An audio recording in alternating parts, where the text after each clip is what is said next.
The Global Latin Factor Podcast.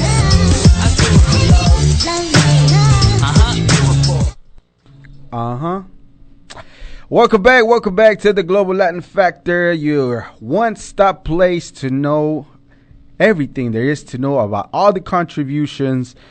Okay, so let me not say that because there's so many things that Latino culture and everything has contributed. So we're going to touch and have episodes for ages to do so, but there's a muchas, like exaggerated amount of things that we contributed. However, we're going to attempt to make it your number one stop to explore everything there is to know about Latino, or at least spawn your curiosity to where we talk about something and I'm like, let me go ahead and do more research on that.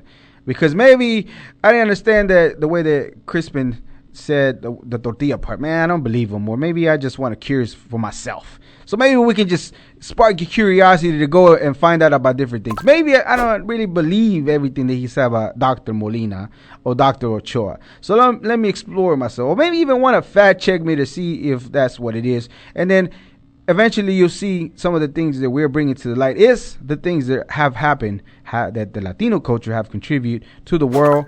And here's is another one that we're going to go ahead and talk about. So again, my name is Crispin Valentine. I am your host of the Global Latin Factor podcast. And this one, I'll actually give him Carlos. We're going to call him Carlos. That's his real government name. He's we're going to call him producer, cameraman, and also another Latino.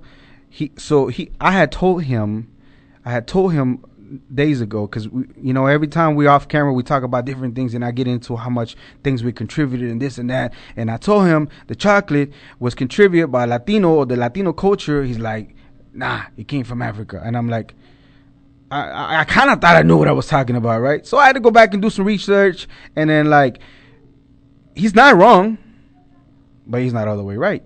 And that's what we're going to talk about. Next subject that we're going to be talking about is chocolate. So before we begin talking about chocolate, we got to take a step way back.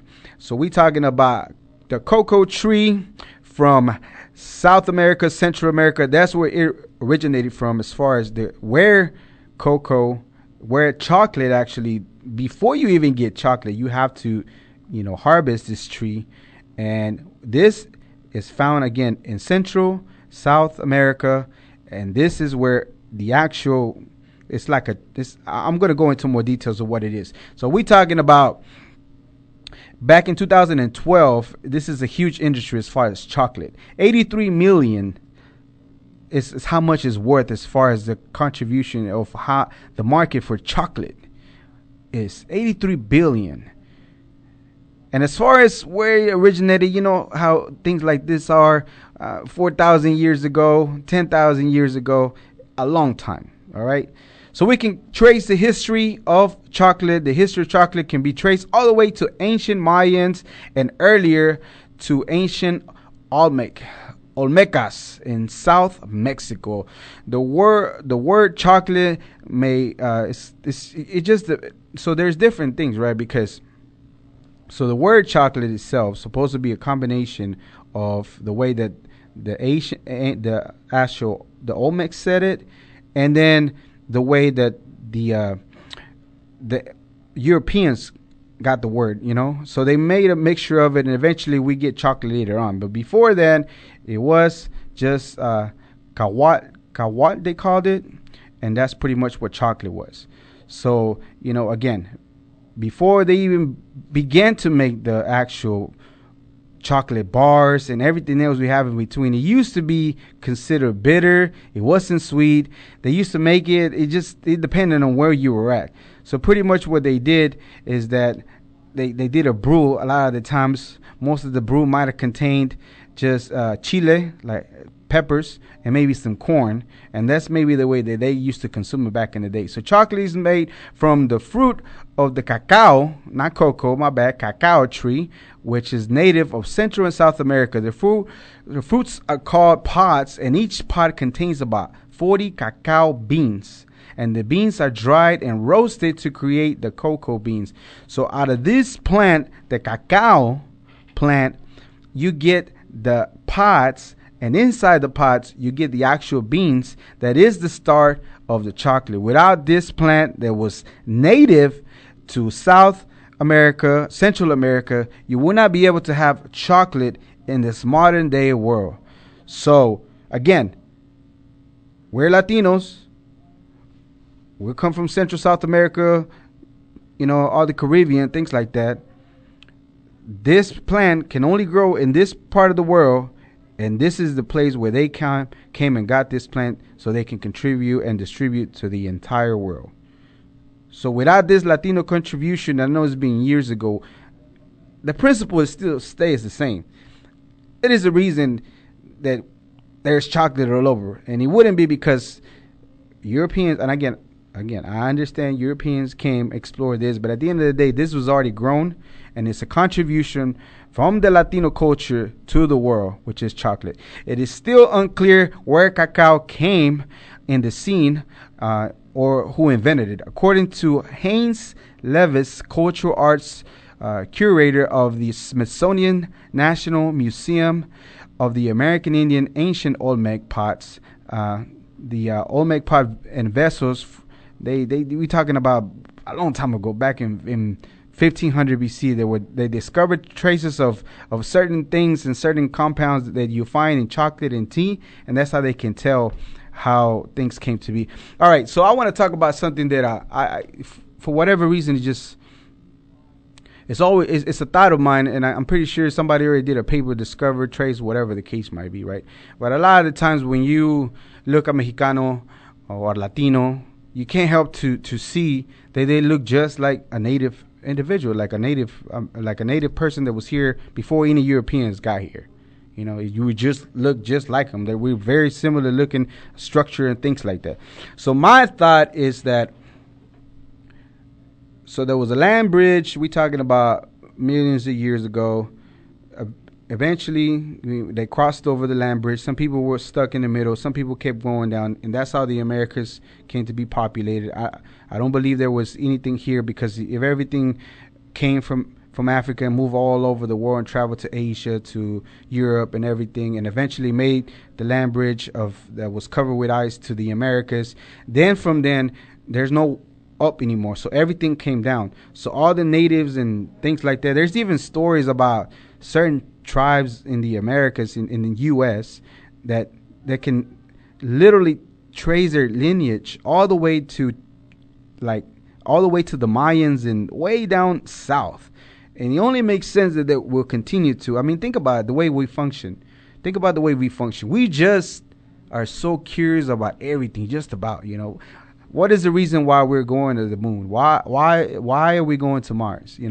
It's an endless curiosity about just continuing to be not be stable and just be here. Just be continuous to be curious about different things that there is in the world. We're just natural explorers, So I feel like the way that when he mentioned about regarding American Indians, it just only makes sense that we're so kin and we're so have so much of genes and our genetics together with them that you just can't help but to connect those two together as far as Olmecs and natives and native Indians. So I do apologize. However you want to be called, indigenous person here, original person from that was here already way before anybody else. It's just, you can't help but when you read certain things that those things will be connected, because it only makes sense that we'll be connected. All right. So the Olmecs used to make it for ceremonial, possibly, or just to, celebrate. Of course, ceremonial, that would be a ceremonial. Or, just if you were well off, if you had more money than other people, you were doing better for yourself, then you would use some chocolate, sell cacao. And cacao became very, very valuable. We talking about back in the days, they considered cacao a currency, and at one time it was even more valuable than gold. So you can go and you look at back in the days, this robe or whatever it is that you want. I got a couple of cacao beans, and there you go. You can buy whatever. And that's how they were used to do and pay and use it as currency. And it's crazy to me. They used to think that there was so much gold that we had, and it takes so much effort to make the cacao beans into what they are and to cook them, do the whole process to get it to be or just the cacao, that they consider to be currency, money. They used to consider it to be money. Again, the Mayans, we all this is speculation. People research, people looked in certain things and try to figure out the best place to where it came from, but you can't help to just kind of sort of make an assumption of where everything came.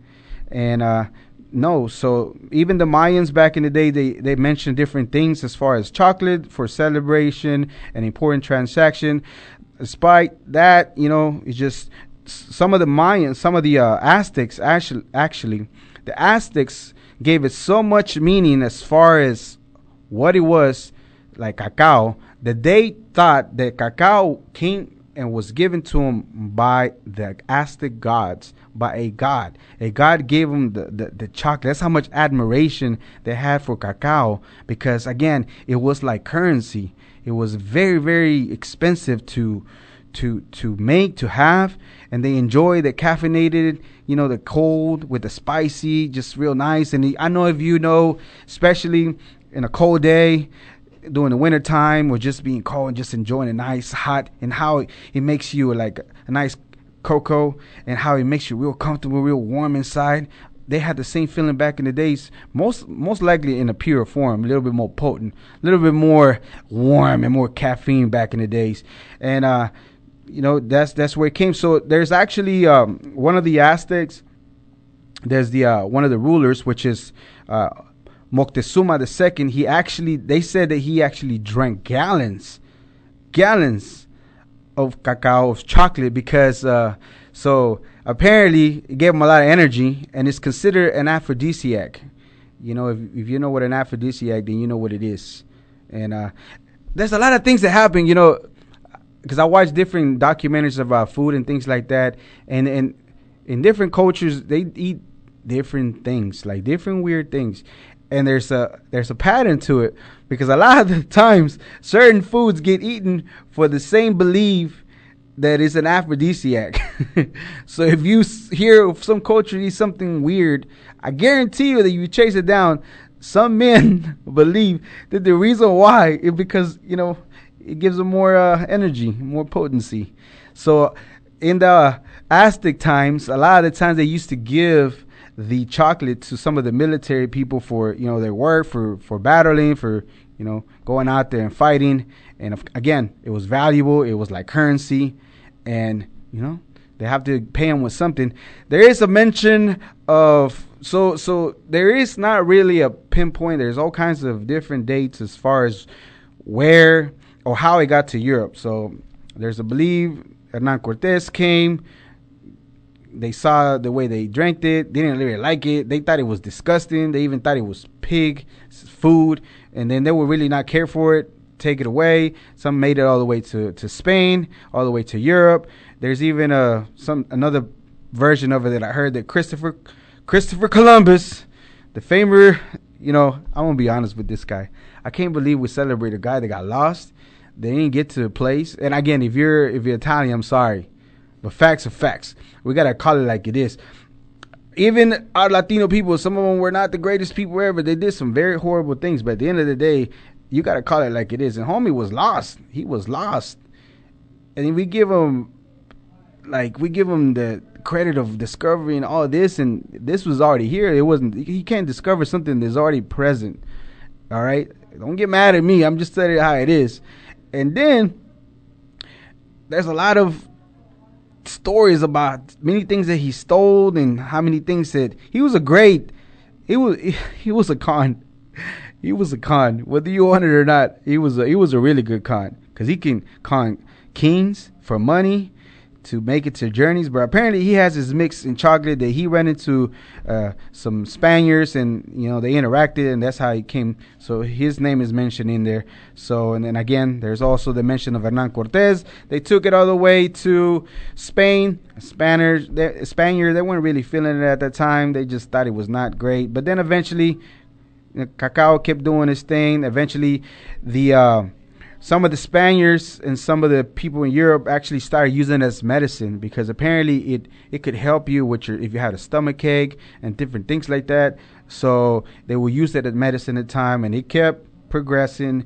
Back in no matter wherever chocolate came from, back in the 1500s, it was much it was much loved by the Spaniards at that time, and he continued to make his journey through Europe. So it goes all the way from Central South America. He starts journeying all the way to Europe, and then eventually start changing the recipe. We get, instead of using, like the Spaniards and the Europeans started cooking it, instead of cooking it with like the chile, the pepper, instead of cooking it with the corn, some kind of maíz or some kind of masa, then instead of that, they started adding cane sugar, cinnamon, and other spices to the way that the Europeans used to do things. And they continued to migrate all the way from every place in Europe, London, Amsterdam, European cities, continue to journey all the way through. The Italians have their own version.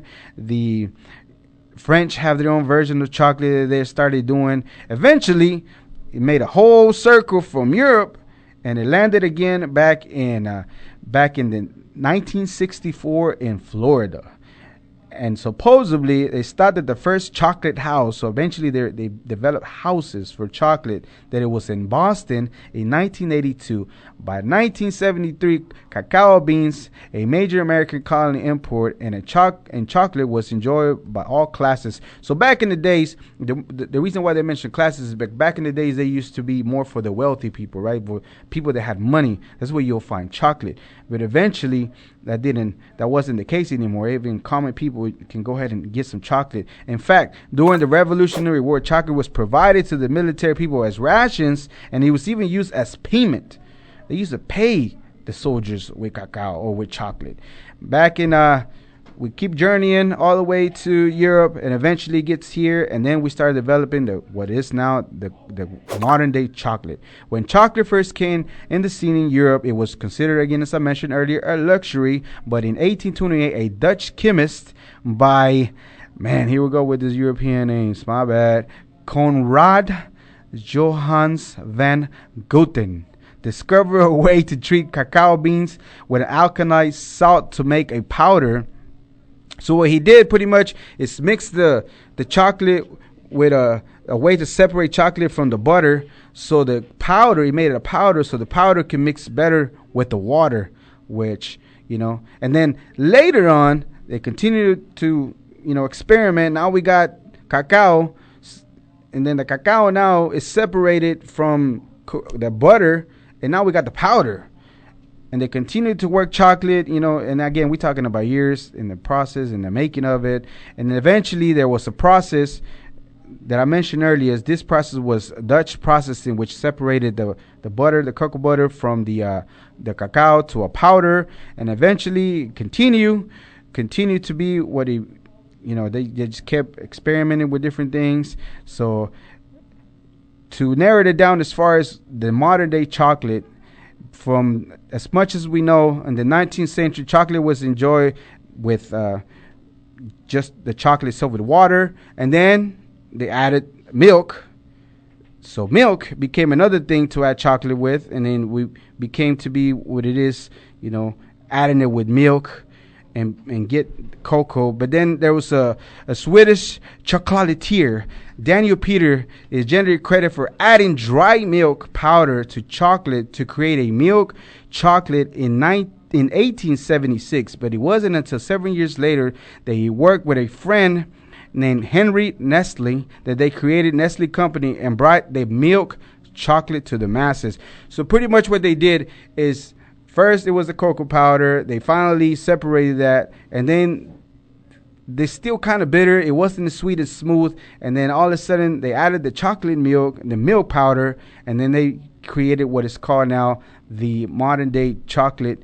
And it took even longer, because after that, as far as chocolate came along in the 1900s, in 1879, another Swedish chocolatier, Rudolf Linden, invented the coarse machine, which it mixes the actual chocolate and gives it a smoother feeling. So before that, it wasn't as smooth. It was still real rough. It was mixed with milk, but it wasn't what we get today.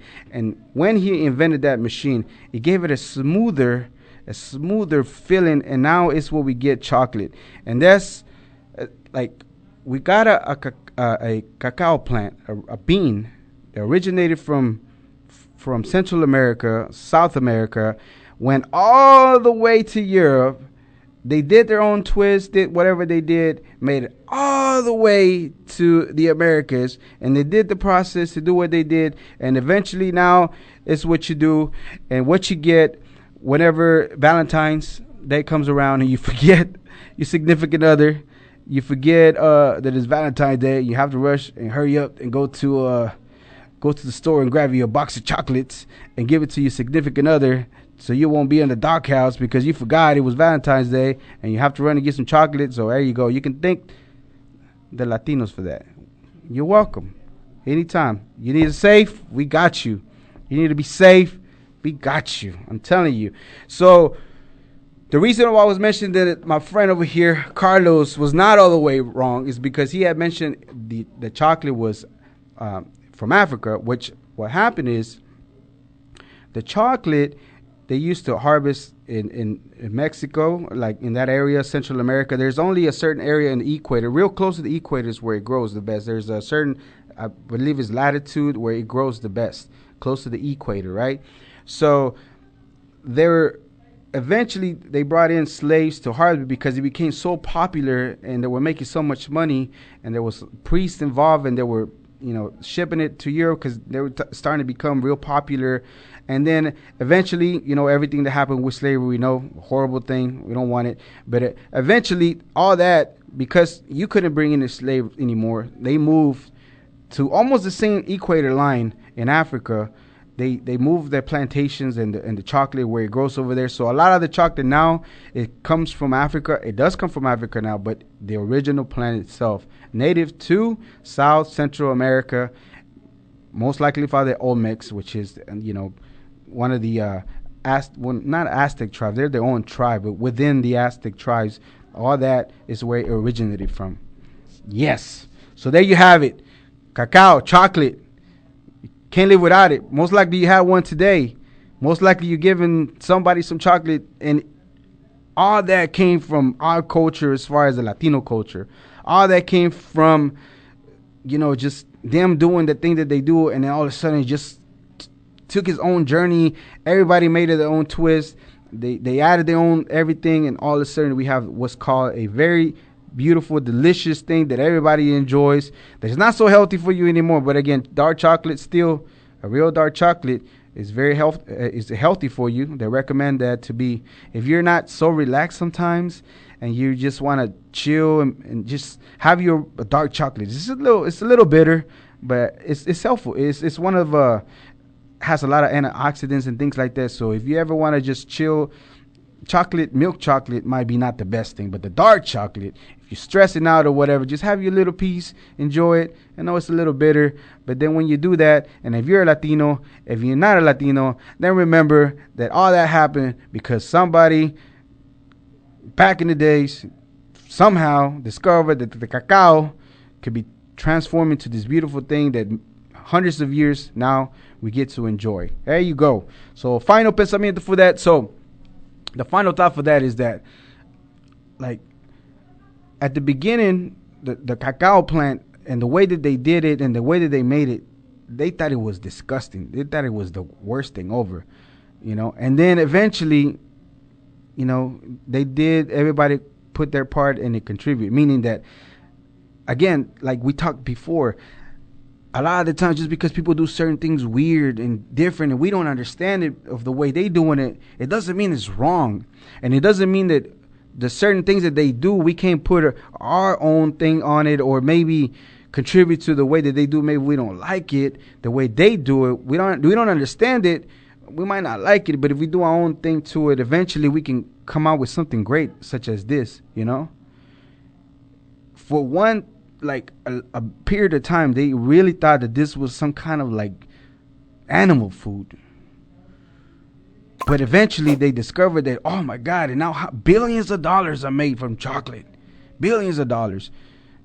Just because we don't understand something doesn't mean that it's wrong or cannot make a difference in the world. So let's be open-minded about it. Again, remember, we're just the spice in this global melting pot that we call the world. We are here to participate. We're just human, Latinos just like you. We do things a little bit different. And with that, we leave you with another contribution by the Latino culture to the globe. And that's the reason why this is called the Global Latin Factor. Until next time, we see ya.